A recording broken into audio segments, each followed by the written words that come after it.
And we are back, my friend. Welcome back to the WagerWise podcast, episode 34, I think. 34, yes. I think it's coming quickly. Obviously, this week we have UFC Paris, which is going to be at a horror time for you and I, no doubt. Mm. Probably kicking off at 2 a.m. or something like that. But hey, congratulations to our European followers who just, this is their week. This is their week to enjoy. So shout out to Yeah. you guys. Ryan, my friend, how are you doing? I'm great this morning. How are you?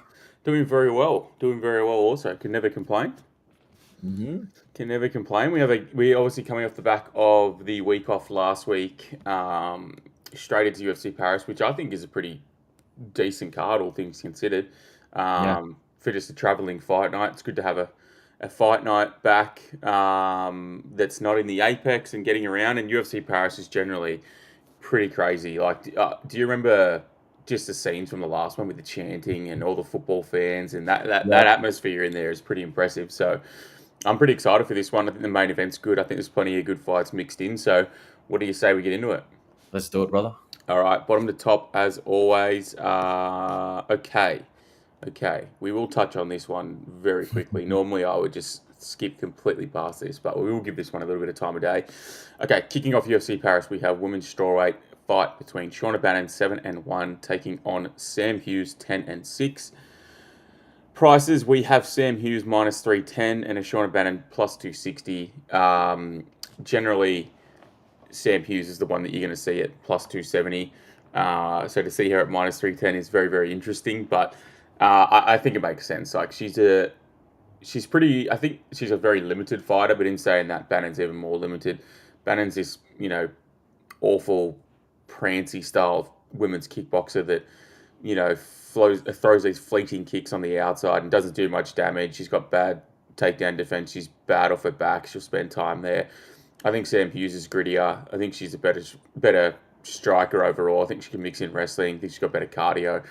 I think Sam Hughes should win this one. Minus 310, stay away 100%. But yeah, she wins. Yeah.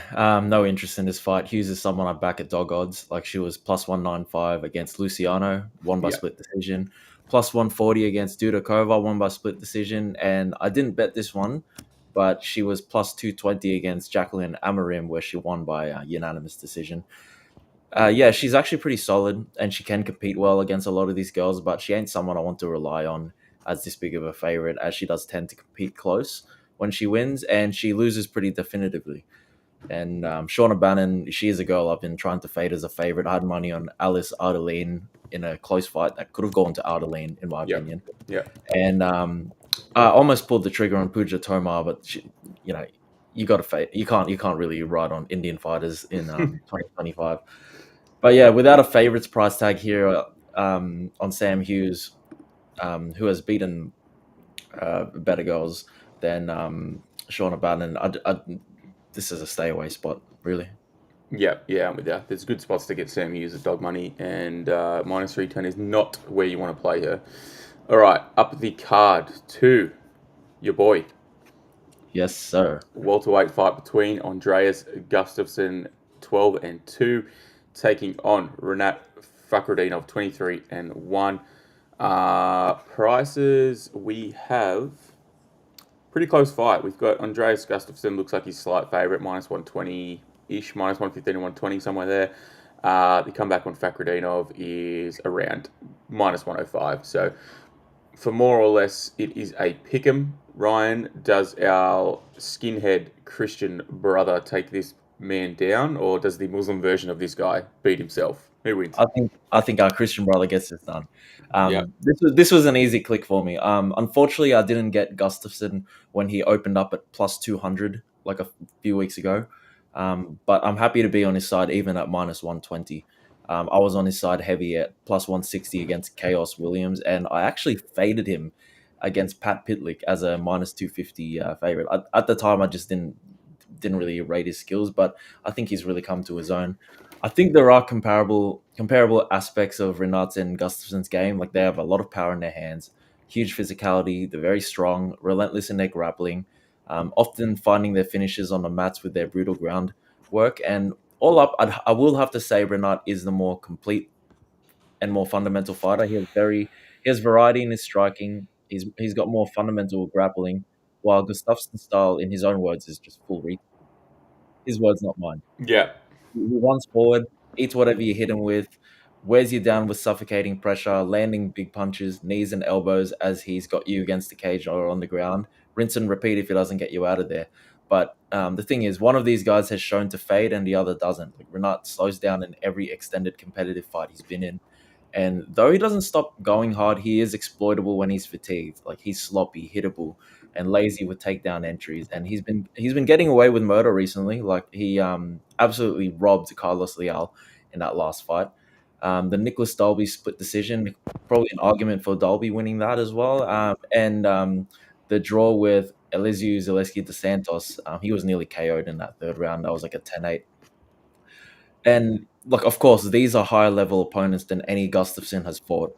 But unless you're able to knock Gustafsson out cold, I don't care who you fought, he's going to be a nightmare to deal with, especially when you have cardio and durability issues like Renat does.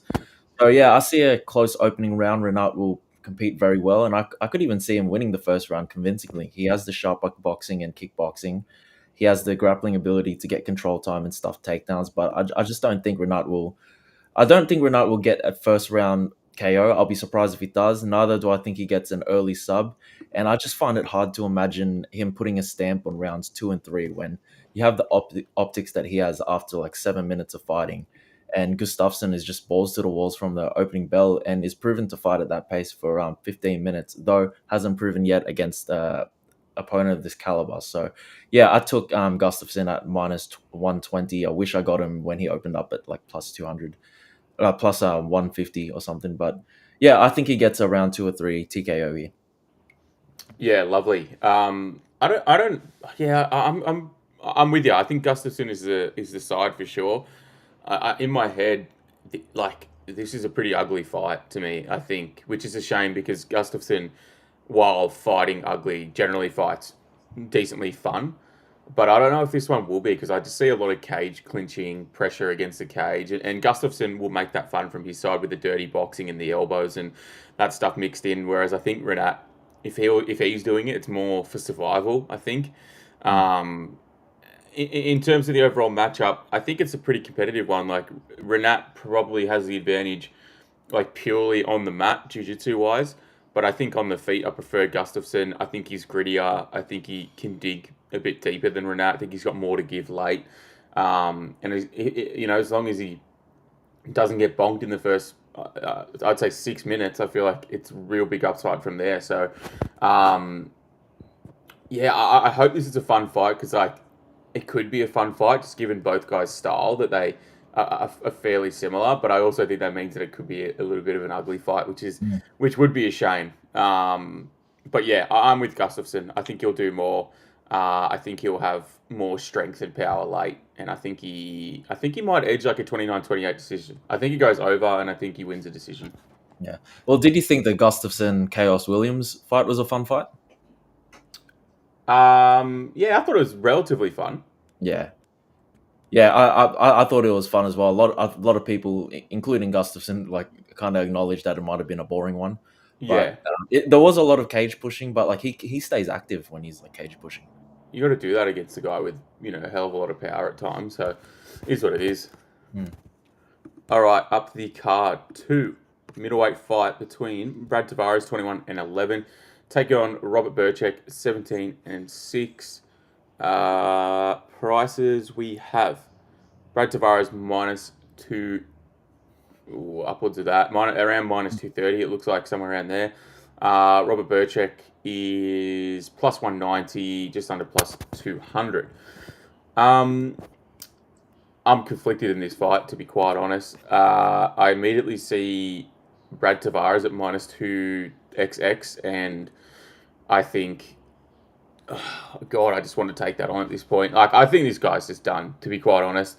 He sailed most of his career off being a fairly durable guy, which seems funny to say when you scroll his record and he's got like a couple of round one losses to the likes of Whitaker and Edmund and stuff like that. But generally, this guy is a super durable point fighter, effectively. Like, he doesn't have much power in his own hands. But he was always able to take power and just like compete in these kickboxing matches, keep the fight standing with like good takedown defense, and just outlast guys. And then I just don't think he's got that anymore. He's been finished a couple times in his last few fights. The win against Gerald doesn't fill me with a lot of optimism, but like on the same hand, Robert Burchak is coming off the back of a loss to Ihor Patera where he looked pretty bad as well. So like, it's do you want to fade shit with shit really? Do you want to take the leap to fade shit with shit? I'm not super high on Robert Burchak overall. We haven't seen him in a while, so maybe he's made some improvements in that sort of year and a half-ish off that he's had. And the only fight we obviously saw him in the UFC was that one against Patricio, where he come in as a pretty heavy favourite, looked a bit dishevelled, looked out of place, might have had a bit of ring rust or octagon jitters, I mean. But yeah, in terms of how this fight lines up, I think on the feet it's like pretty competitive. I don't think Burchak is going to get Tavares down too effectively, just given how successful Tavares' takedown defense has been over the years, and he's got really good balance. He is just hard to get down, and as long as this is on the feet, I think it's pretty competitive. I probably slightly favour Brad Tavares,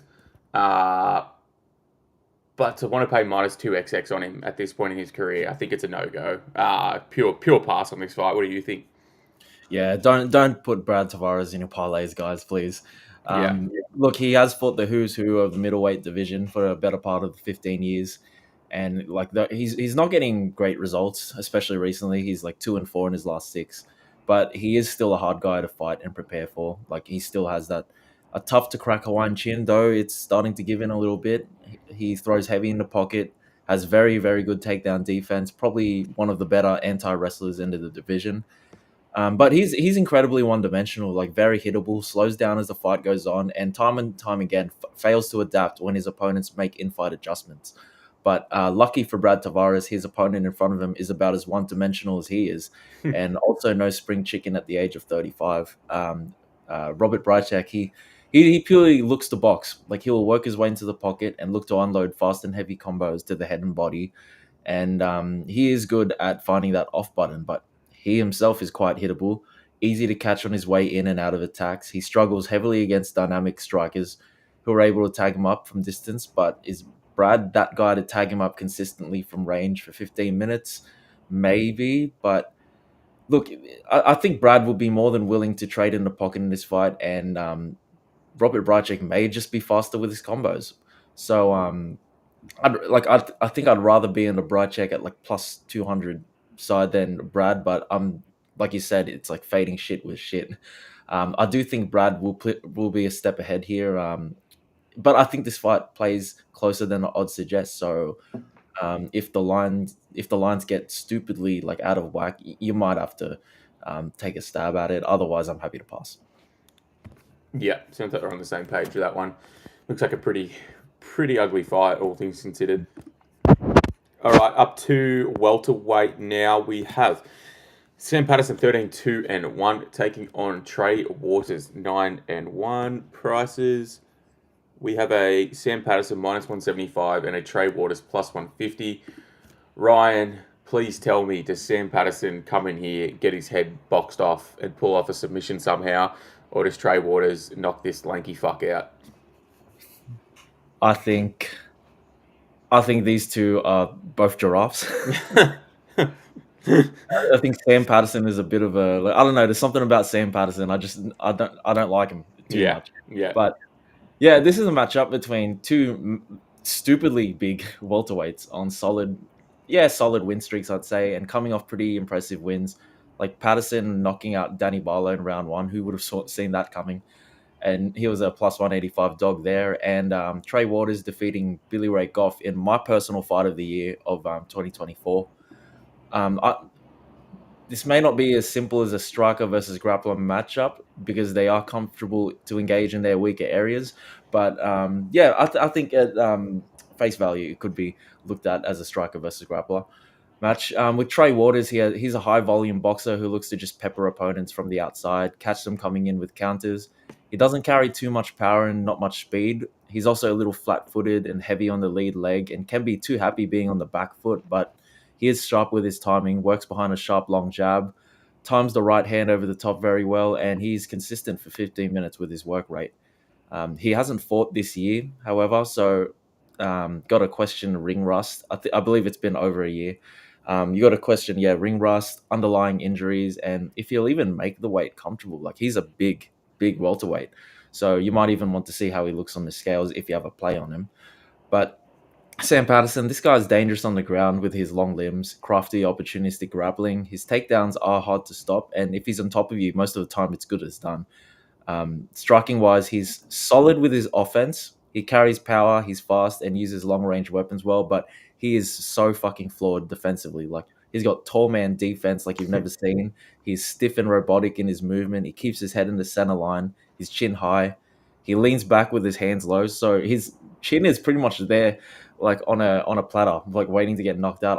I still don't know how Danny Barlow didn't Fuck me. out of there. But since moving to welterweight division, Patterson has been on a 3-fight win streak with 3 first-round finishes. He got that rear naked choke of Johan Lainez, arm triangle choke on Kiefer Crosby, and he knocked out Danny Barlow. But if we kind of look at this run of fights, like Johan Lainez, he is 1-3 in the UFC. He's back in the regional circuit. Kiefer Crosby, he's 0-3 in the UFC, and Danny Barlow, he could be a potential fraud.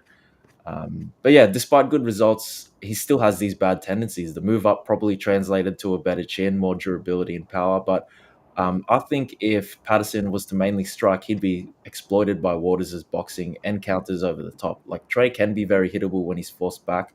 Like, we saw Billy Ray Goff rush in recklessly and have success in extended blitzes. But with Sam Patterson's tendencies, if he does that, like try to extend combos walking forward, he's going to get caught by a counter over the top over and over again.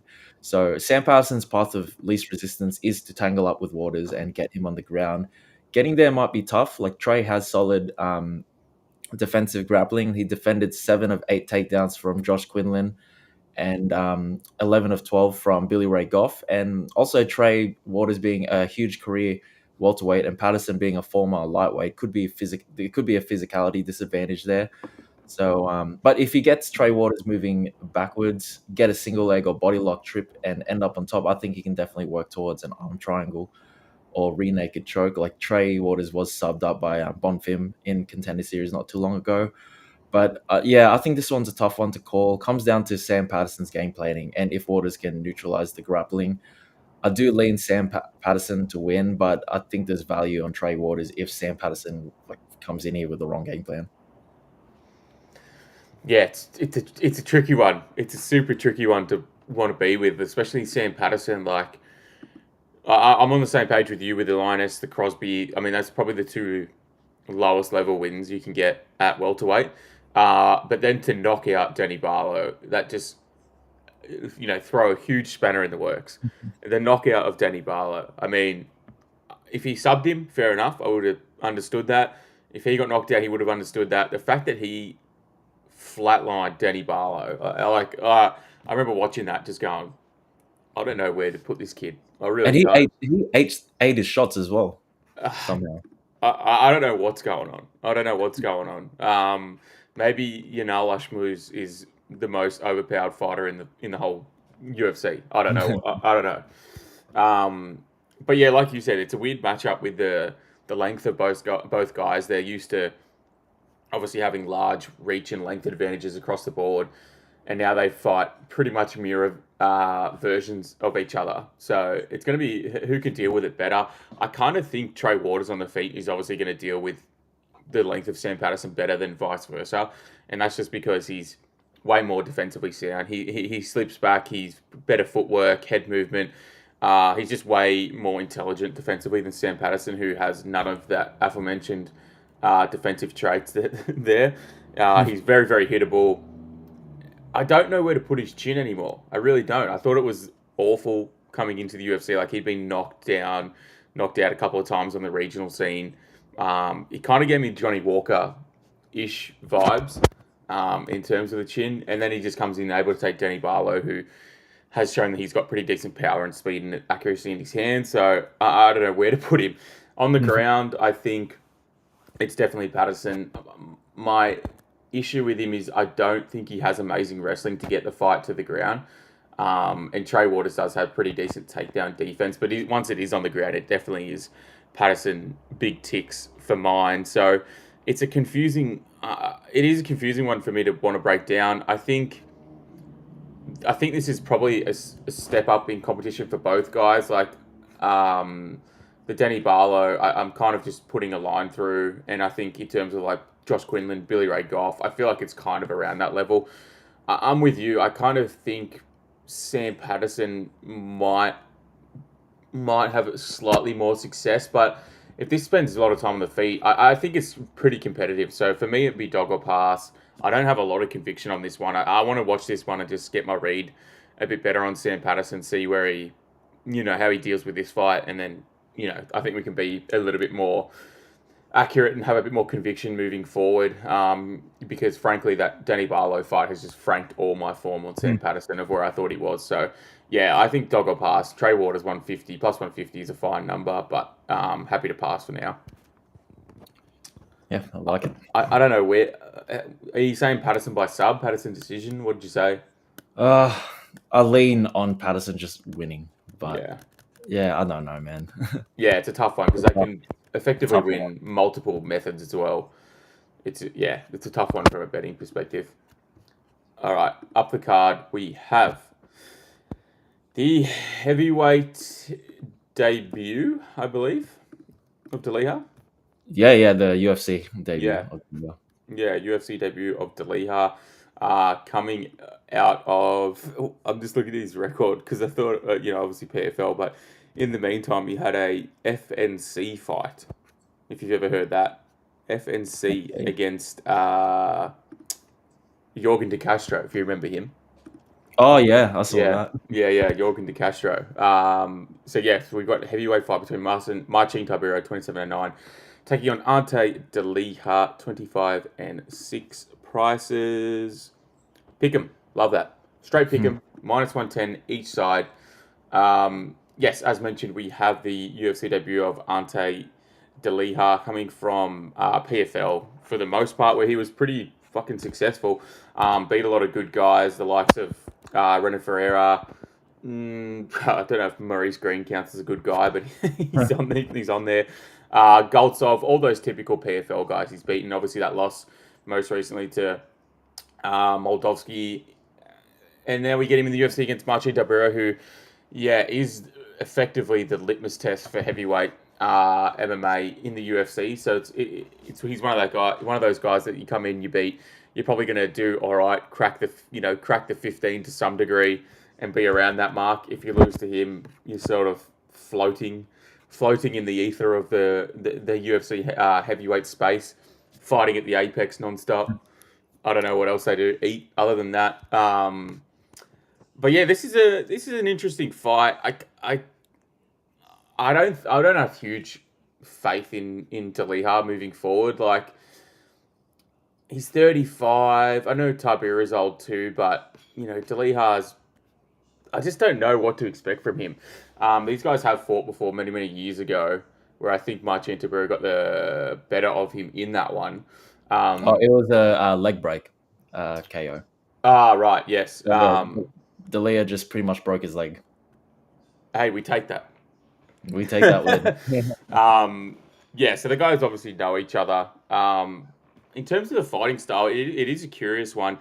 Tibera just has no chin anymore. That's pretty clear. But I don't think Ante Daliha is necessarily like an auto finish. He does have power in his hands for sure, and Tibera is pretty hittable and pretty slow. But I also think Tibera can mix in some wrestling and have some success there. So I'm pick him actually makes a lot of sense to me, just given that we haven't seen Daliha in the UFC or against a decent competitor in a little bit. So the only thing is, I think Daliha has more power, more chance to finish, which makes me want to lean his side. So gun to my head, I probably pick Daliha just off bigger moments and power and finishing upside potential rather than Tibera. But if this goes late, we've seen Tibera do this plenty of times where he takes damage in the first, wears it, comes back second, third, takes over, gets like a ground and pound or a sub or something like that. I could see that in the realm of possibility, but I think I'm pretty content to side with Daliha for this one.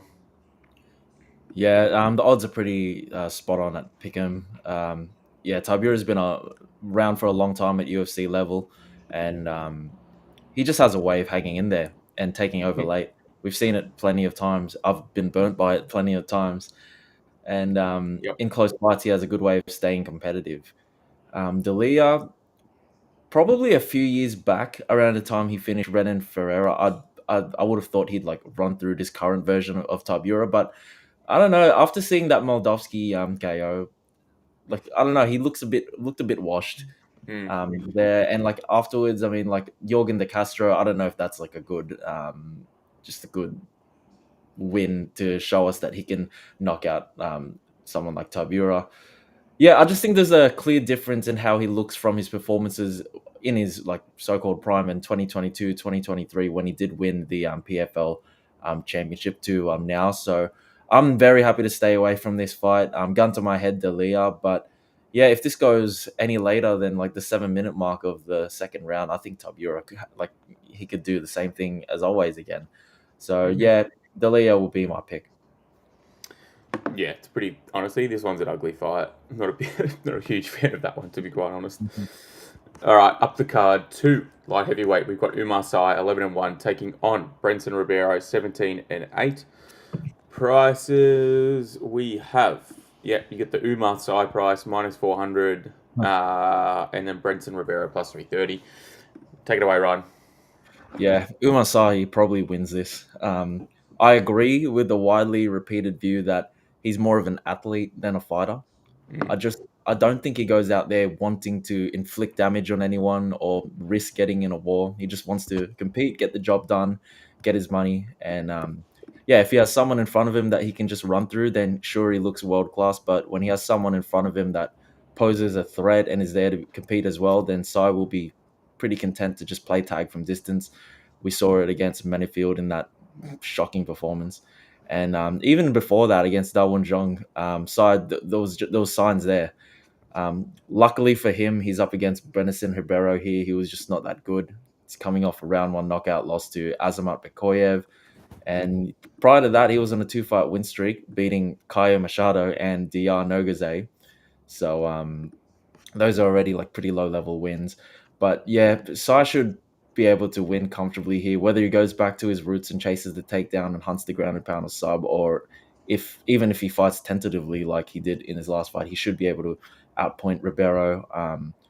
Ribeiro does have some power in his strikes, but his striking is very predictable. And I think, yes, if Sai was to win that last fight, he'd be like a stupid number here.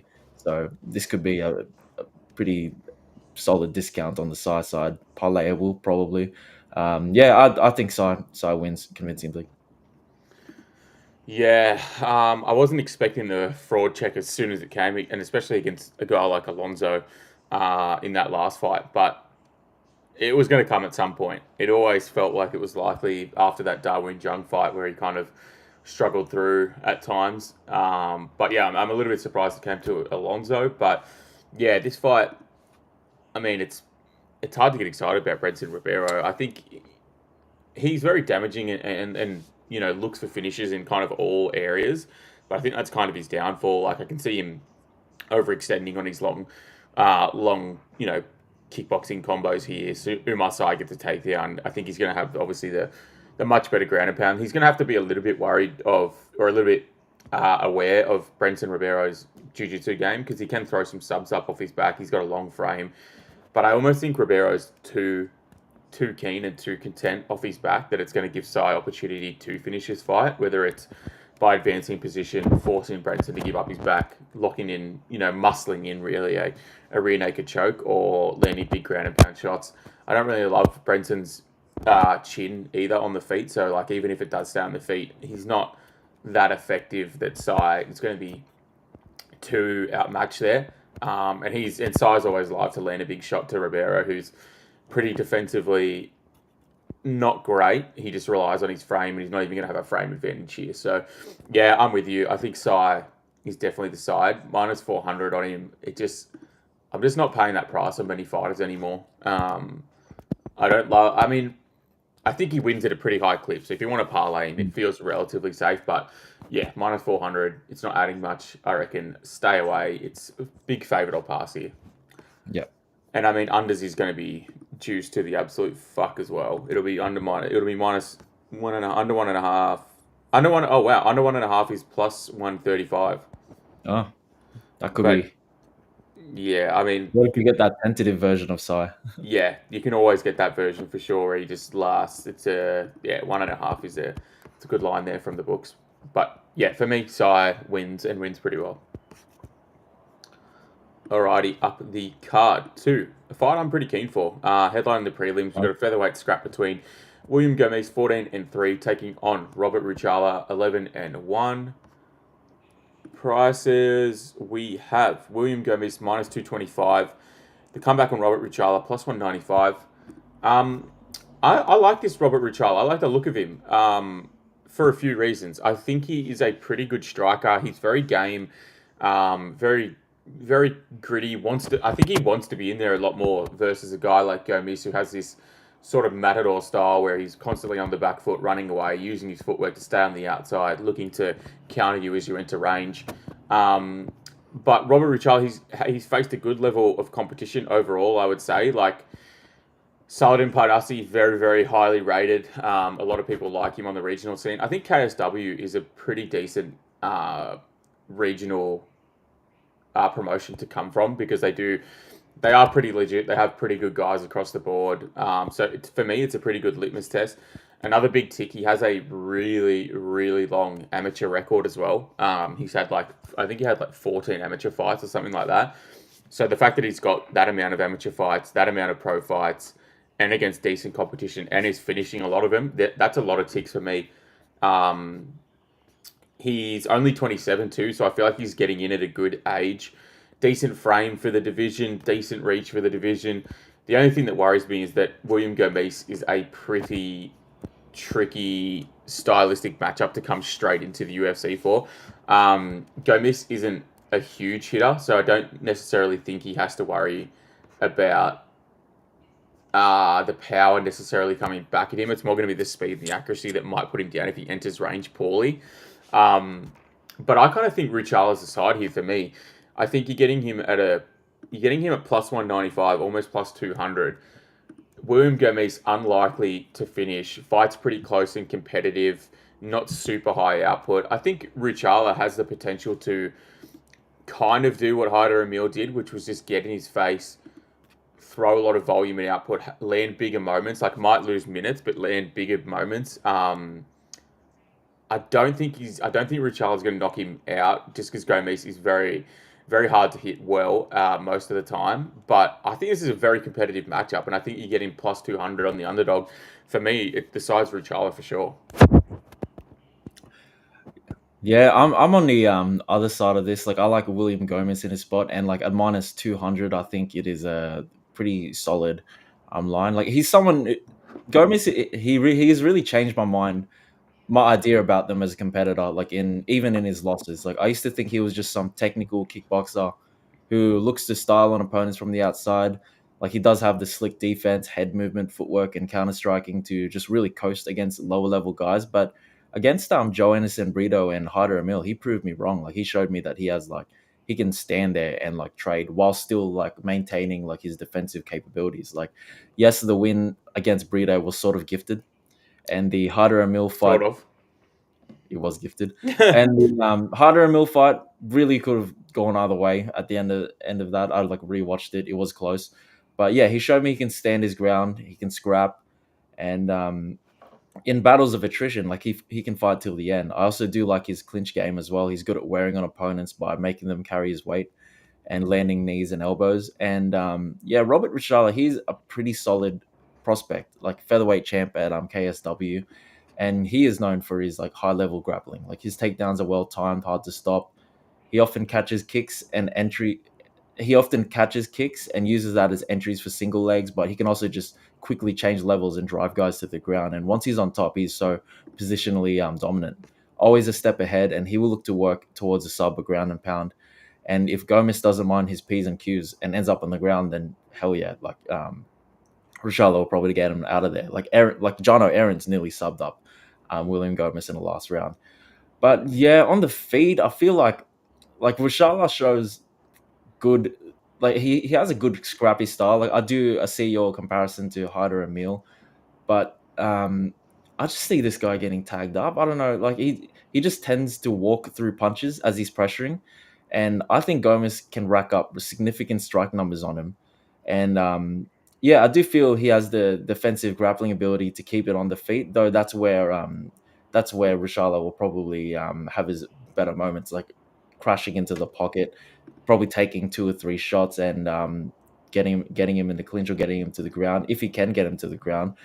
But I think Gomez did a fine job defending against Joanna Brito and Hyder Emil's grappling.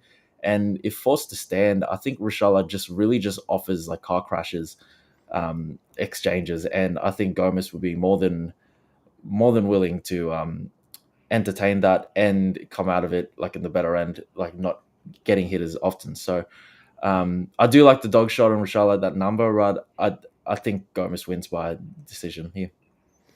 Yeah, obviously two things I didn't mention as well.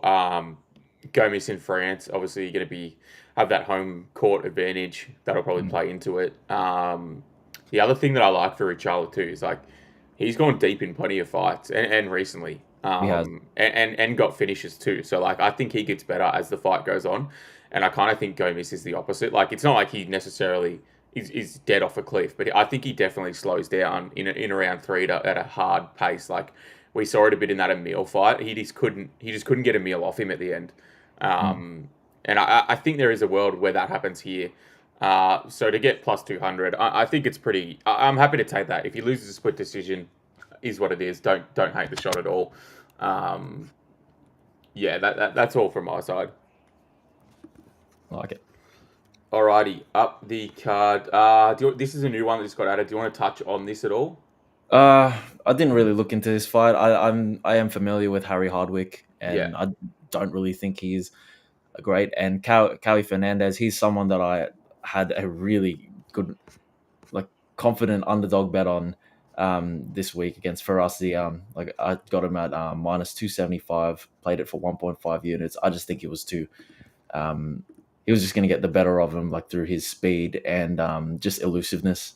And I think it was going to really trouble Ziam's just more fundamental boxing. Like yep. he's good from long range, catching guys coming in. But if you look at Ziam's wins, like Mike Davis, who was pulling guard, and Frivola as well. While Kaue Fernandes, yeah, he's not beaten many people um, like many high level names at the moment, but I think Fares Ziam would have been an eye opener. So as for this matchup, I think Kaue Fernandez just touches it up from distance and probably gets him on the ground maybe and gets a sub. I think a sub is very likely as well. Like he trains at Nova Uniao, and even when he's defending takedowns, like first thing he'll do is attack that guillotine, or he'll threaten a sub just to get up from like bottom. And yeah, I like Kaue Fernandez here, maybe even in the distance. Yeah, I'm curious to see what Harry looks like on the big stage. Like we were chatting quickly before the stream, and the Hardwick brothers have long.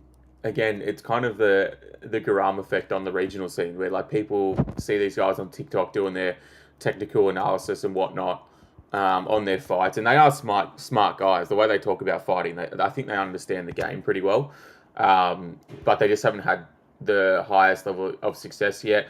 I think Harry's probably the slightly better brother, but he's coming in here against Kwai, who's coming off the back of that big win against Garam at plus 300, which I'm pretty sure you and I both had. And yeah, just the power he puts into all his strikes. Like I do think Harry Hardwick could counter him on the feet, like especially when he looks for those big kicks. He's very counterable, but he only has to land 3 of them and you're cooked. And I kind of think, yeah, I think Hardwick on short notice, not great. Grappling advantage for Kwai. I'm with you. I think he could get a finish, probably around 2 or 3. But this is a good exhibition for Hardwick. I want to see what level he's at. He'll obviously probably get another chance in the UFC. Worst case if he does lose here. So yeah, I don't hate the signing. I don't hate the signing at all. All right, up the card 2. featherweight fight between Patricio Pitbull 37-8 and Losene Keita. I think I'm pretty sure it's Keita 16-1. It's one of those hard ones for us to pronounce with Yeah. with our accent. Keita is minus 200 and Pitbull is plus 170. Obviously, Keita in for his debut here. It's not often you see a guy like Pitbull versus a guy on debut and being a plus 170 underdog. But to be honest, I think it's justified in this one, which I kind of didn't expect. But I just haven't been that impressed with what I've seen from Pitbull in the UFC so far. He's looked very timid across the board, like even in that Denis fight, even in that Yair fight, more so. I think his durability's gone. He's obviously getting older. He's 38 at this point. He's small for the division. He's fighting a guy who's going to be much bigger, who is riding a pretty good win streak, who is fast, powerful, accurate, very good striker. Targets head and body well. He's a smart dude. This guy's been calling Kevin Vallejos out for like 2 years now. Like he's been going at him, and it's always been, you're not in the UFC, so don't worry about it. Blah blah blah. I think they match up really well, and I almost think Keita potentially would knock him out because I like Vallejos, but he has a few defensive tendencies at times, and I think a guy who's as good of a striker as Keita and the power that he has could knock him out. And honestly, I think he comes in here, and I think he knocks out Pitbull on his UFC debut, which feels crazy to say, but I just think all the ticks are in his corner. Obviously, he hasn't fought the level of competition that a Pitbull has, but what I've seen from tape on him, the way he moves forward, the way he enters range, the way he mixes up his head and body attacks, he's a good striker, and I think we've seen Pitbull get hurt and worried a few times in the UFC already. I think Keita hurts him. Yeah, nice breakdown. Yeah, there is a 11-year age difference between the two, and admittedly, I'm usually a veteran over unproven prospect kind of guy. If I wanted to bet on these types of matchups, but I just can't get to the Pitbull betting window, even at close to plus 200, man. Like, even though there are factors that could see him have success here. Like, for one, look, Keita's the real deal. I've loosely been following him for the last 2 years. If you're an MMA purist, you can't avoid seeing this kid's highlight. His fight style is straight out of a video game, and I think he's a great signing. In my opinion, he can already knock out some guys in the top 15. And Pitbull, he's very much on the latter end of his decorated career. He's still a very good fighter, as we saw in his last fight against Ige, where he systematically broke him down with measured striking and opportunistic grappling. He fought conservative, he fought smart, and it worked well against Ige, but against Yair Rodriguez, the same approach came off tentative. So I'm still not sure where Pitbull is at, but one thing about him is that he is experienced, has a high fight IQ, and he is well-rounded. Keita is a high-energy fighter who really puts everything into each strike. He crashes into the pocket, into his opponent's space, looking for the finish, but this does open doors for Pitbull as he overcommits. He can swing a little wildly and sometimes is off balance, and Pitbull can not only get a takedown here and get control time, but he can also land a huge counter on him, like over the top. And as for like defending takedowns and defensive grappling, Keita sort of relies on his physicality and explosiveness when he's defending. And if he's at all worn down and tired, I'm not sure he offers much from his back.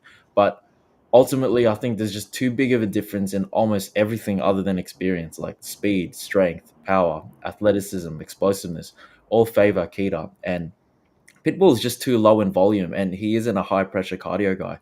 Like, I don't think Pitbull is going to drag Keita to the level of deep waters we've seen newcomers fold to. So, outside of a complete veteran performance where Pitbull somehow stays safe, lands 2 or 3 big strikes per round that drop Keita or inflict enough damage to win those rounds, and be able to rack up some control time towards the end, I think like Keita either gets a KO or just outworks him along the stretch. Yep. I'm completely with you. I think the Ige fight too, he won that. I mean, that third round was pretty competitive, but he was that's the one where he landed the big shot on Ige and wobbled him a bit, right? Yeah. But he looked like he was slowing down at points in that third round as well. So like even if this goes to round 3, I feel like he's going to have absorbed a lot of damage. I don't know if he's going to be able to push as much late. I'm looking at under 1.5 rounds plus 300. That is a huge number on a under prop line. I don't necessarily think that's guaranteed to hit, but Pitbull's been finished 3 times. 2 of those have been in the first round, and 1 has been in the second round before that 1.5 mark. So every time he's been finished, it's been relatively early. I think if Keita finishes him, I can see it under 1.5, to be quite honest. And to get plus 300, it's a huge number. I'm going to have a nibble at that 100%. Yeah, like it seems like one of those things where like he could just catch Pitbull while he's fresh. Like it could be like a flash knockdown in the first like 30 seconds that just surprises him. Bang, like there it is. Very similar to the Suzuki fight in Ryzen that he came off. Ate that straight right. Went down pretty early, a couple of minutes in round 1. I could see that again. I feel like it's a big name at a big stage, and I'm with Keita. I like it. Keen to see what he does in the next few fights. I think they'll look to line him up with Vallejos within a couple of fights, to be honest. 2 or 3 fights, get him a couple more layups, get him almost ranked, and then they'll make that fight. It'll be a pretty big fight, I think. Yeah, for sure. All right, up the card to welterweight, we have Axel Sola 10-0-1 taking on Rhys McKee 14-6-1. Prices we have, where are they? We have Axel minus 134 and Rhys McKee plus 115. Ryan, who wins this fight? Not the Frenchman, in my opinion. Look, Axel Sola, he's an undefeated guy, lightweight champ at RSFC. Things I like for him, he's got 5-round experience. He's a southpaw tactician. He's sharp with his straight shots and combos, precise with his counters, and he is improving in the grappling and very busy in the clinch. But I'm not sold on this guy. I think he's a very French fighter, if that makes sense. When opponents play into his game and make him look pretty, like he's thriving, but get the fight a little ugly, and he's really just scraping by. We've seen him dropped and hurt a few times as well, but at that regional level, he's clearly a step ahead and able to get away with some things. But this is the UFC now, and in this matchup, he's not only taking this on short notice, but he's going up to the welterweight division. He did used to fight at welterweight, but he spent the most of his career in lightweight. But he's up against a much taller, bigger, and longer guy who has 100% finish rate. He's a former Cage Warriors champ, which is a comparable promotion to RSFC. And though McKee has a 1-4 record in the UFC, like look at who he's losing to. Like Hamzat, fair enough. Ange Lusa, that was a fight where he nearly got it done in round 3. Chidi and Chakwani, that was a weird fight all up. And Alex Morono, looking at that now, it's not aging great, but this was probably the best version of Morono that you can get, like probably 4 years back. But now he's coming off his first win against a very dangerous newcomer and looking to ride momentum. And yeah, McKee is a very flawed fighter. He ain't that fast. He stands so upright. He's very hittable, especially when moving back. But he eats shots and keeps coming forward looking to land his own big combos. Like he has heavy hands, uses his height and reach really well, sets up his attacks with his lead hand, and he just keeps on pouring it on, especially when he smells blood in the water. I think Daniel Frunza, while he's a less polished striker than Axel, he's got more explosive power and speed. And McKee he ate all of his shots, kept coming forward, knocked him down 3 times, mixed up his attack, and forced a stoppage from the damage on his eye. And I think here, McKee is going to be pretty much the same. He'll be in Axel's face from the get-go, pumping out his jab and straight rights, lunging in with 3 to 4 punch combos. And while Axel will hit the mark with counters and straight lefts on McKee's head, I don't think it'll have much effect on McKee, and McKee will just continue to come forward.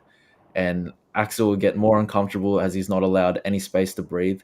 And I do eventually see McKee landing a combo in the pocket that drops him. I think it'll be like a straight right to the body and left hook to the chin. Could also be an overhand right at the end of a combo as Axel is disengaging with his hands low. I wish I got Rhys McKee last week when he was like plus 160 or when this fight was made. But I feel like plus money on him is a fine number. So I got him at plus 115. Very nice. I think you summed it up pretty well when you said if the fight gets dirty, it's probably not going to play to Solar's favour, and I just don't see any way that this fight doesn't get pretty weird and dirty. Just given what we've seen from McKee, he's just not. He's not a clean fighter. Like, is it? He doesn't fight these clean fights where he fights just on the outside. He's kind of he'll fight on the outside for a bit. He'll eat some big shots. He'll clinch. He'll do work in the clinch. He'll do work against the cage. Maybe some grappling potentially. Like, it's just going to be a dirty 15-minute grueling fight. And as you said, in on short notice is not a great look.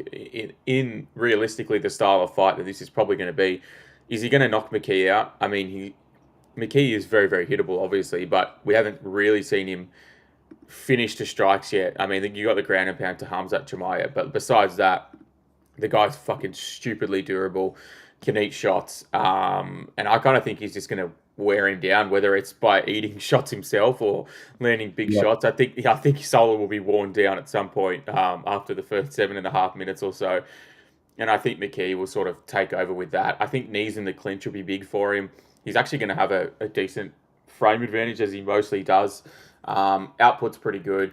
I think I'm with you. I think a dog price, you have to be with McKee here.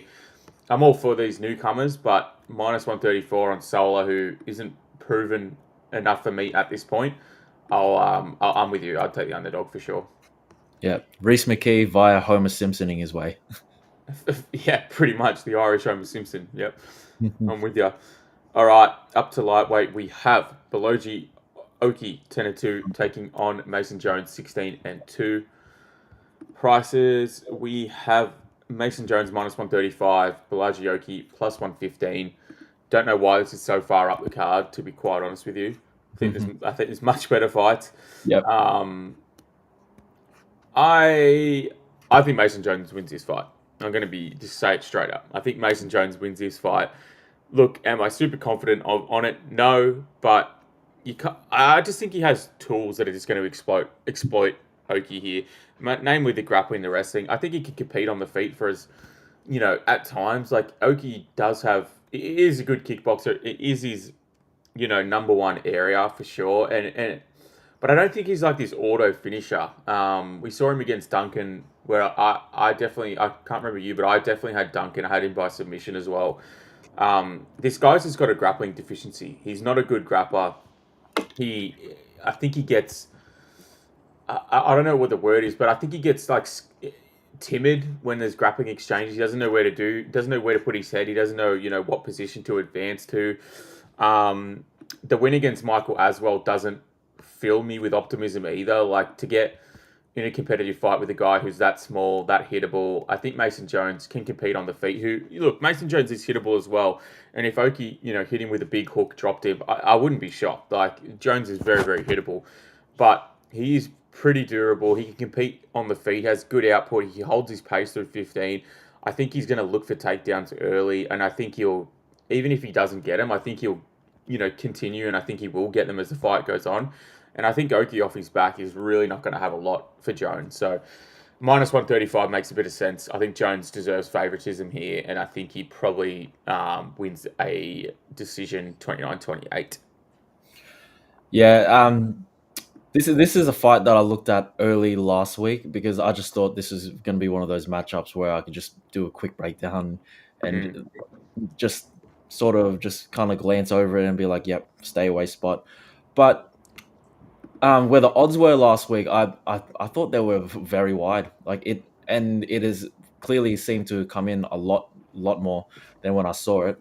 But yeah, I'm not high on either of these guys. Both guys get hit a lot and both throw a lot of volume. Both fight to slim margins. But I think this matchup could be a bit fun. Like, I will start off with Bolaji Oki. He is very green, and I wasn't too enthused with his win against Michael as well. But he is an athletic specimen. He's fast twitch. He carries power in his hands, and he actually got himself a pretty solid boxing game where he's sort of like he's always moving his head and torso, has his hands always in position to counter, works behind a nice sharp jab, and time spots to throw heavy tight combos to the head and body, and he always has his feet under him, so he's always balanced. While Mason Jones, he is coming off that gritty win over Jeremy Stevens, where he was just a step ahead of him for most of the fight, though he still got hit with some big shots, but Yeah, Jones has pretty good boxing himself. He's more diverse with his overall striking. Like he mixes up kicks, elbows, and spinning attacks more. And he's got a great grappling game too. Like I like his forward pressure and volume, and he's excellent on the front foot. All up, definitely a more complete fighter than Bolaji, no doubt. But Mason Jones is a guy who fights with intent of earning a fight of the night bonus. He doesn't take the path of least resistance, and he's a bit of a knucklehead. When he gets hit, he smiles, bites on his mouth guard, and looks to get it back right away. And that opens the door for a guy like Bolaji, he's a more limited fighter, but he is patient in his approach, and he does a good job timing his blitzes forward off the back of counters. He's very good at timing that counter right over the top. And while Mason Jones's pressure has made many opponents fold in the past, I think in this matchup, the pressure that he brings may get him in trouble. I don't think Jones has the raw power to knock out Bolaji. Like if you look at Jones's record, he does have a lot of knockouts, but if you look at all the knockouts, most of them were through accumulative damage, like TKOs against the fence after he gets him rocked. And I think Oki can eat a punch, and he does roll with the strikes if he does get hit, and always answers back with combos. And as the fight goes on, um, Jones could find himself running straight onto some of Oki's sharp counters and short, powerful hooks, and as he gets more sloppy with his attacks. But yeah, Jones has the more valuable experience. He's got huge grappling upside, and that could ultimately swing the fight his way. Overall, he has a more well-rounded game and more paths to victory. But yeah, I just wouldn't count Oki out of this one. I think Oki has the power and speed edge. I also think Oki has the physicality, and he may be able to anti-wrestle and stuff takedowns for at least half the fight. Like I think I also think both of these guys will be eating some big shots, Definitely. but I think Mason Jones gives the worst optics. So when I looked at this fight last week, Bolaji was at plus 165, and I actually like would have lined him up at like plus 120, which is where it is now. So I did take a stab last week at Bolaji at plus 165. That that's a good number, to be quite honest. I'm with you. That makes sense from a numbers point of view there, especially when you think about how bad Jones, the optics were against Stevens late, Mm, bruh. I like mean, some of the worst IQ I've seen in a while there. yeah, straight up. And at the time, I wouldn't have been willing to pay minus like what minus 200 on Mason Jones. Yeah, So now it's come in. I think Mason Jones is playable from one minus 135. yeah. And again, there's no way this is the third fight from the top. Surely not, Like man. there's no way. We'll see where this lands. But if this isn't on the prelims, like I will be surprised. All right, up the card. I thought we were into the into the co-main event. We are into the featured fight of the night. Light heavyweight Modestas Bukauskas, 18-6, taking on the Bear Jew Paul Craig, 17-9-1. Prices we have Modestas Bukauskas minus 350. The comeback on Paul Craig plus 285. Oh god, it's hard to just. It's really hard to back Paul Craig. And if there is a way to back Paul Craig, we all know it's by submission. Just take it. Look, Bilardo did him a solid and got that fight. No contest. Otherwise, there's the chance that we don't see Paul Craig here. If that fight doesn't go to no contest, there's a chance that he's done and we never see him again.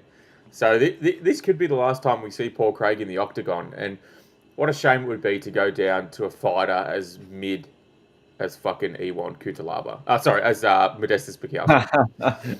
What a shame that would be, right? Yep. I don't like this fight. I'm going to be completely honest. It's Modestas the better striker, but who's not the better striker against Paul Craig? This guy's going to come out. He's going to throw 3 fucking teeps in the first minute, land one of them. Look for these awkward, overextending straight shots, not land one of them. Modestas will probably do fuck all, bounce on the outside, look to hit him with one hook, clip him, and probably put him down. I think Modestas is very live to just knock him out at any point. Like Craig's chin is just so far gone. He's just so bad defensively. Size-wise, I'm kind of surprised how well Modestas sizes up with him. I don't know. I just didn't think Modestas was that big in my head. I knew he was. I knew he was big, but I didn't realize he was like Paul Craig, 6'4", fucking that big and that long. So, but Bukauskas is going to be able to compete with him while he's on the outside. He cannot be stupid enough to follow him to the ground. Like, please, surely. No, not at all. I mean, he could be. If he is that stupid, like I could see him like it'll be an instance where he drops him and just Yeah, sees red, follows him to the ground, and bang. But yeah. yeah, I I think mean, I think it's an easy breakdown. he could. He could be stupid enough, but all things, Surely not. if everything is right in the world, and we've fucking said our prayers in the morning, and everyone's happy, touching wood, all that sort of stuff. He should come in here and knock Paul Craig out. And unfortunately, it's probably the last time we see Paul Craig. What do you reckon? Yeah, like I think it's an easy pick. I think if I was to get in the cage with Paul Craig and somehow like knock him down, like no matter how much red I see or how much adrenaline I have, I'll probably be like, "No, Yeah, not I'll gonna stay go up. there. Yeah, Stand up, man." yeah. So yeah, I think this is as simple as Modestas Bukauskas landing a 1-2 or a left hook or just something to Paul Craig's chin that just drops him, and then Paul Craig will be there, like just clearly out of it, and the ref will just stop it. What's Paul Craig by sub? Let me look. It's only plus 500. Yeah. How Just about not just Bukauskas by KO? Any plus money, or I'm assuming minus? surely not. No, it's minus 150. Yeah, nah, no way. Yeah, ugly. But let's not spend too much time on that one. Yeah. Good luck, our friend Paul Craig. All right, lightweight co-main event of the evening. The God of War, BSD, Benoit Denis, 14-3, takes on Mauricio Ruffy, 12-1. I've already made my thoughts very, very clear on Twitter about this. Ruffy minus 200, BSD plus 170. Ryan, you go first. I'll finish her off. Who wins this fight? Yeah, I feel like people are just predetermining a knockout loss for BSD, like here, and it may play out that way. Like I personally think it does play out that way, but look, he's just way too hittable for my liking, and Ruffy is pinpoint accurate and great at finding that off button. But outside of Ruffy, um, finding that massive shot and finishing him, there will be some factors that might make this very sweaty. For as good as Mauricio Ruffy has shown to be, he can be a little too fixated on setting up that kill shot and being low in his volume. And if BSD is purely hell bent on shooting for the legs and controlling Ruffy against the fence, we could see the clock tick along. I could see Ruffy attempting a spinning attack and BSD taking him down and wearing on him for an entire round as well. Could also see Ruffy just not really throwing anything and then just somehow finding himself on the bottom. And before you know it, a whole round has passed. And BSD, he can push a hard pace, especially in a 3-rounder, if he gets his smothering game plan going. While we kind of saw Ruffy sort of get worked by James Yontop a few fights back in the 3rd round.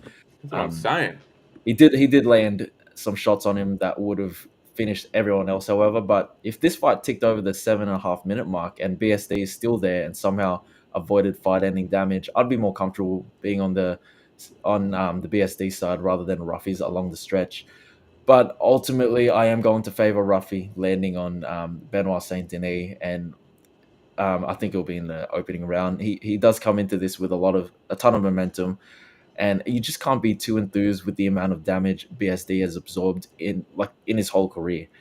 And I could just see Ruffy landing a left hook like within the first 2 minutes. But if you're just gonna play Ruffy, maybe Ruffy like round 1 or round 2, otherwise like in the distance, I wouldn't pay like the juice for him at these odds. And I think BSD is a good dog shot if you take it. Mate, have you ever seen Kingdom of Heaven? That movie? Oh, years ago, years and years ago. You know when the part where King Baldwin fucking does the hand and silence, and then he Yeah. does his big speech, and then they go, "Assemble the army." That's what we're doing here. We are assembling the army. One last ride with BSD to Let's the go. heart of Paris. We defend our territory. Look, plus 170. I'm taking that every single day of the week. Ruffy, yes, he is good. Yes, he's a good striker. Yes, he's, explosive, fast. He's fun to watch. all that is very true. And if he knocks BSD out in round one, I would not be shocked. I would not be, that surprised. But every time we've seen this guy go late, he looks like fucking shit. We haven't seen him grapple fucked really ever on the regionals. Haven't really seen any time of him doing, spending minutes off his back. And I think there's a big potential that happens in this fight. Like, BSD is hittable, obviously. Defensively, he's so poor. But he's a fucking tank. He's very, very hard to put down. He can absorb damage. Like, even in that last fight with Moicano, where he was copping all those elbows, couldn't get out of that, that bottom position that Moicano had him stuck in. He didn't quit on himself. His eyes were fucked. He couldn't see. He still wasn't stopping. So yes, he can eat a big shot here from Ruffy and go down, and that's probably the most likely outcome. But I think that he's got a huge chance of getting this fight to the ground. He's got good judo. He's got good wrestling. He's got good... he'll take shots consistently throughout 15 minutes. He can hold his pace besides that staff fight against Poirier where he slowed down very, very quickly and blew his wad. But in Paris, against Ruffy, plus 170 on a BSD who is stupidly durable. Yes, hittable, of course, but has huge grappling upside. And are people forgetting that this Ruffy got fucking walked down like a dog against James Lontop in round 3? Like a fucking dog. That Peruvian kickboxer who's probably never touched the inside of an air-conditioned gym, who fights in the favela with a fucking ceiling fan as he's warm down. Like, this guy got walked down by... Ruffy got walked down by him in round 3.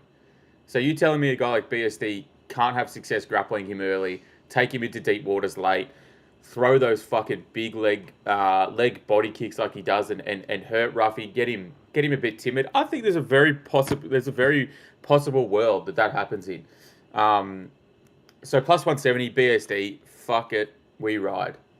If he goes down in round 1, who cares? Ruffy covers his price tag, but I think there's a good chance that he takes him into deep waters and drowns him. I really do. I like it, mate. I like it. I really, really think that. And if he kills my boy BSD in round 1, I'll be very sad. It'll be a tough watch. But I don't necessarily think that's guaranteed. So I'm pretty keen for this fight. There's a potential that I walk away very sad, but there's a potential that I walk away beating my chest with my Christian brothers. So you never know. Yes, sir.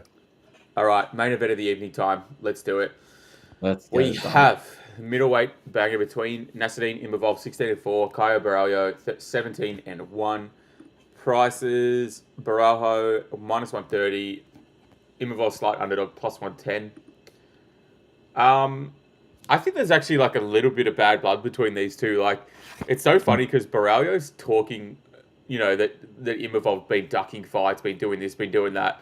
But he's been so much more active than Borralho. So I don't know how Borralho...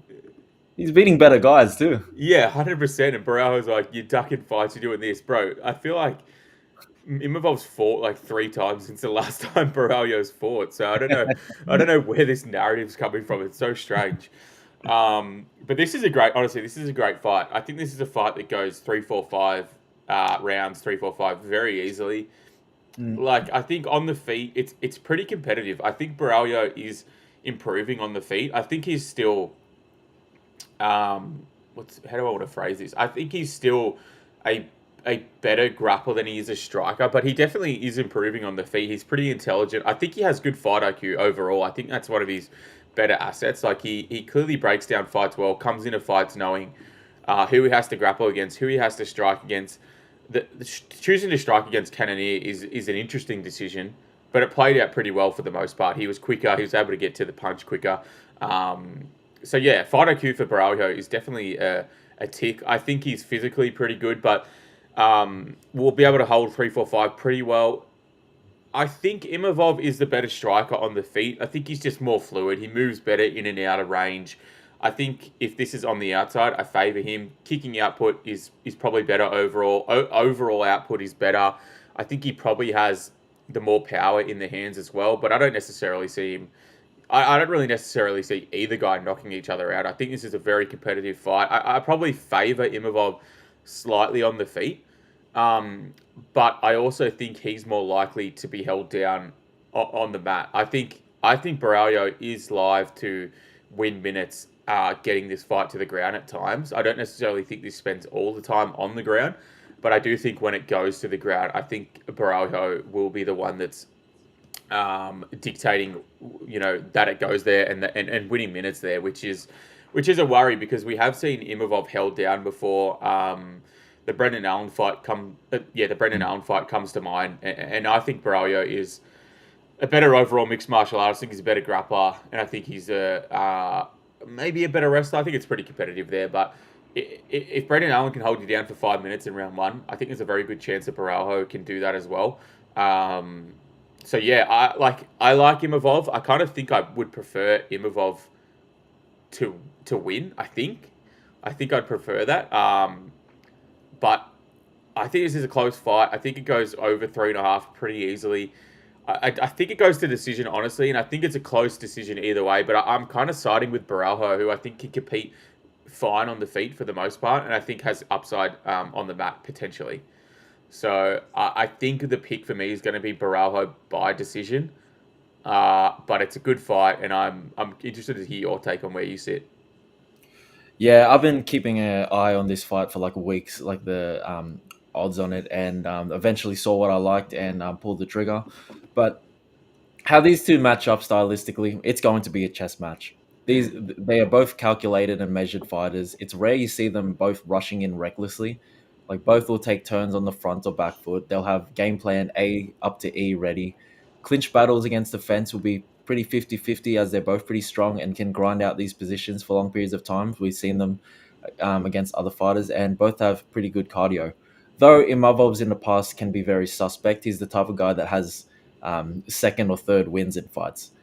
And this will be a Southpaw versus Orthodox matchup too, so their success with their rehands will be pretty important. This will be a true game of small margins, so this is probably the toughest main event we've had to break down since starting this podcast, in my opinion. So, yeah, in a game of small margins, you got to look at context outside of the fight that may be important. On the Borralho side, he's 7-0 in the UFC, 16-fight win streak, and he's been winning pretty dominantly. But outside of the Jared Cannonier matchup, like his matchups has been pretty favorable. Paul Craig, Abus Magomedov, Michal Oleksiejczuk, Armen Petrosian. Like those are very favorable matchups for his style that he was able to just like look at Armen and be like, yep, I can grapple this guy, and he's like a strong grappler. Same with Michal. Abus too, there was moments on the feet where he kind of looked suspect, but it was eventually his work on the ground. Paul Craig, obviously we both had a bet on Caio to win by knockout on Paul Craig. We just knew he was going to come in and just land bombs on him.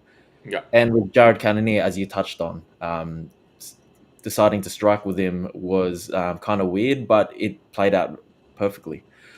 But Borralho, he hasn't fought in over a year as well. He weighed in at 185 pounds just a few weeks ago as a backup fighter. And he seems to be on a world tour at the moment in the last year traveling. It just seems like every UFC event, he's in the crowd. He's in the crowd promoting Fighting Nerds. Him and Jamal Hill.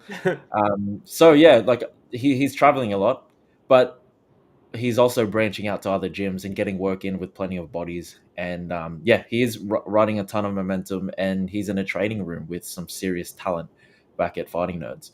On the Imavov side, he's on a 4-fight win streak. This is his 5th main event spot in the UFC. He's 3-1 in 5-rounders.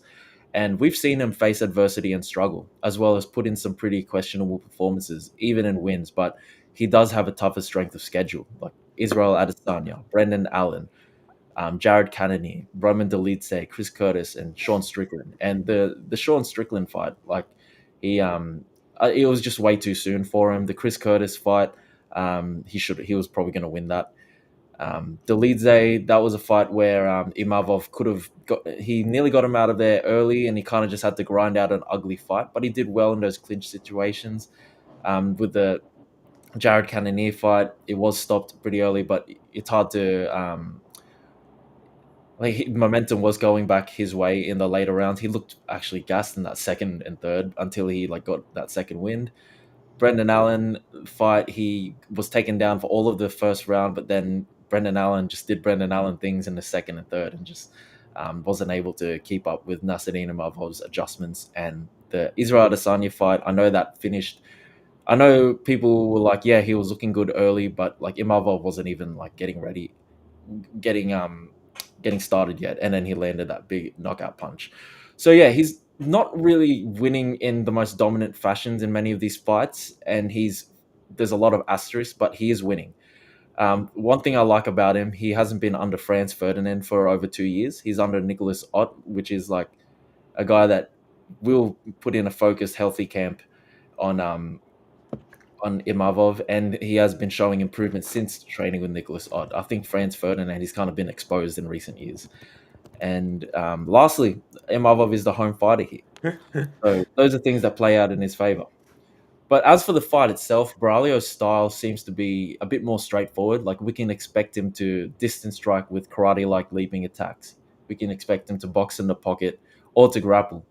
But one thing that separates him is that he has great IQ and he's good at coming up with and sticking to a game plan. While Imavov, he has a very hybrid style and has the ability to implement and adapt to different approaches and game plans. Like we've seen him stay technical at range for whole fights. We've also seen him engage in a messy fight in close. We've seen him grapple as well. The kickboxing range will be very telling. Borralho is fast. He's very side on, moves a lot.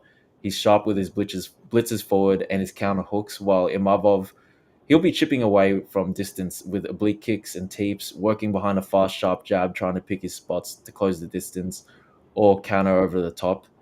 I do feel like Borralho will be busier and can rack up numbers on the strike count, but Imavov is just defensively very responsible. And while he's a little more tentative, when he does commit to strikes, it's usually well timed. And Borralho, he does carry his chin a little high as he leans back. And I actually favor Imavov in a distance striking battle, but very slightly. I see him building into the fight and adapting on the feet better than Borralho will if he continues to kickbox from range.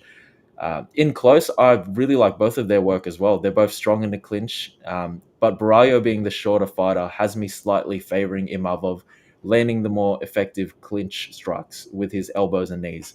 Like, I think Borralho will be mostly limited to disengaging and landing an elbow off the break or just chasing the takedowns. And though I think Imavov defends well, we have seen Brendan Allen rack up control time against him, and I don't doubt if Borralho ends up on top, he can stay there and not be gassed out the same way Brendan Allen did in rounds 2 and 3. So, yeah, again, in a razor close fight, plus money on either side is a good bet. If you got Borralho a few weeks ago when he was at plus 110, 120, that's definitely a very good bet. I just chose to wait it out as I am on the Nassourdine Imavov side, and I waited for him to get on plus 100, which I attacked. But I see him even widening now at like plus 110, so I kind of wish I waited out a little more. But yeah, plus money on the other side is good. Fight goes the distance, I think. Definitely over 3.5, over 4.5. I think those props are safe to parlay. And yeah, Great breakdown, man. Great breakdown. It's a sick main event. Honestly, it's a great fight. It's going to be very, very technical. I'm pretty excited for it. You were cracking me up when you were doing that breakdown. You kept saying you were talking about Imavov's old coach, Yeah. Ferdinand Lopez, but you were calling him Franz Ferdinand. The band. Yeah. Yeah, you're thinking of the band or the fucking Austrian Yeah. president that got assassinated. That's why I was giggling because I said that. Yeah. you were going Franz Ferdinand. I'm going. I feel like it's pretty close, but It's pretty close. Yeah, I only have Ferdinand read in my notes, so I was like, oh, Franz Ferdinand. The same thing happened earlier. I had Axel just wrote in my notes for the Axel Solar fight. I nearly called him Axel Foley from Beverly Hills Cop. I thought you were going to call him Axel Rose or something. Axel Rose. Oh, that's funny. But yeah, great breakdown. And I think you can't have a bad side in the main event. I think both you can argue both very, very easily for mine. All right, let's go top to bottom. Final picks. I'll try and pick our wager-wise pick of the week, and then we'll keep moving. All right, Sean O'Bannon, Sam Hughes. Sam Hughes.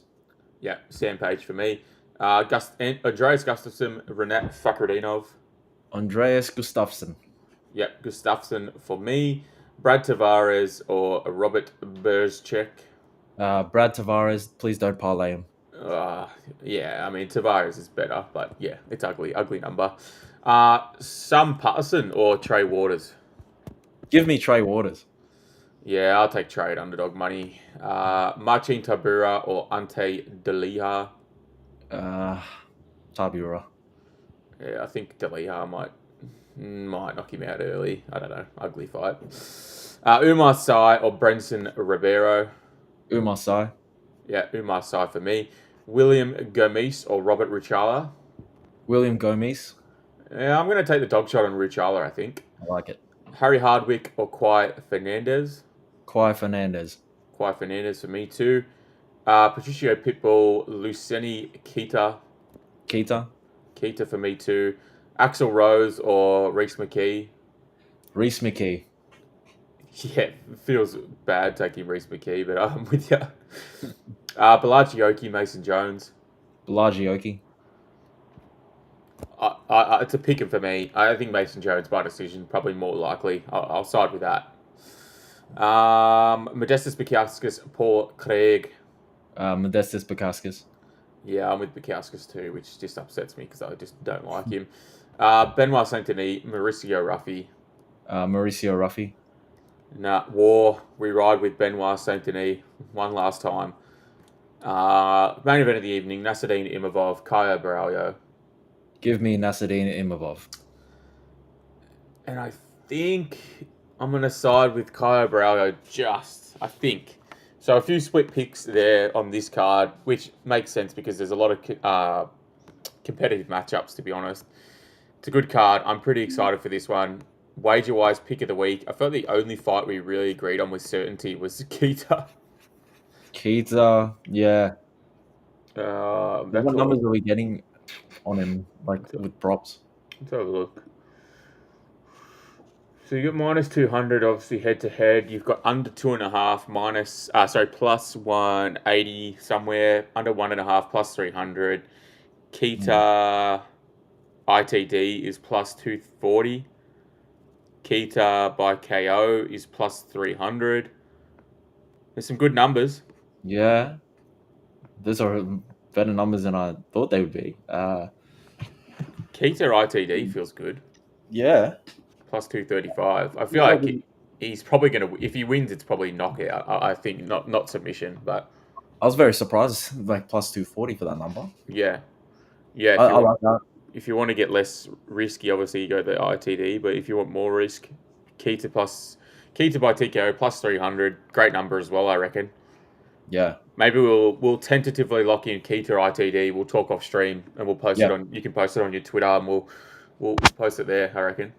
Yeah, for sure. All right, so make sure you follow us on Twitter. I'm at Provide Picks or at Dribble Sport. Ryan is at Desperate Times with a Z1. We'll post our Wager-wise pick of the week up there. Other than that, you got anything you want to start off with, my friend?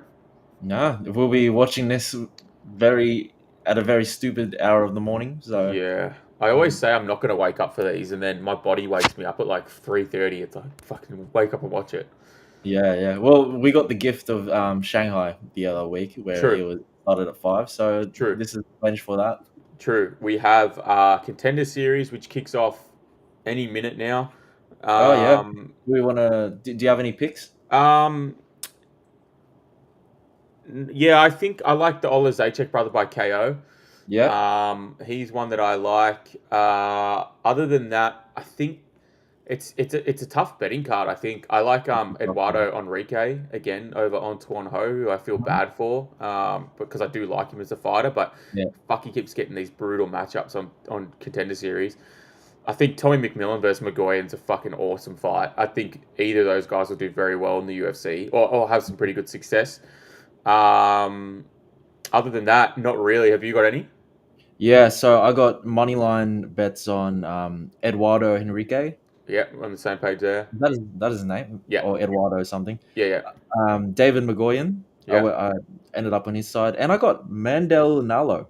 Okay. To beat Samuel Silva. I think Nalo is being completely overlooked. And the odds came in. I got him at plus 125. I think I'm seeing him now like plus 110. Nice. He I is a also got Canadian though. Canadian. I know, but he's been around. He's been around the block. That guy. I also got Alexejczyk by KO, Yeah. and I did 0.25 unit bets on Jean Paul Labos. I'm not even going to Yeah, try that is saying. fucked up. Sub round 1 and sub round 2. So sub round 1 plus 300, sub round 2 plus 600. Just 0.25 unit bets on that. Like it. Like it a lot. That kicks off in about 15 minutes or so. It's actually, I think it's a fucking great week, to be honest, of Contender Series. I think it's a sick week of fights. I'm pretty keen to watch them. Other than that, we have UFC Noche next week, I believe.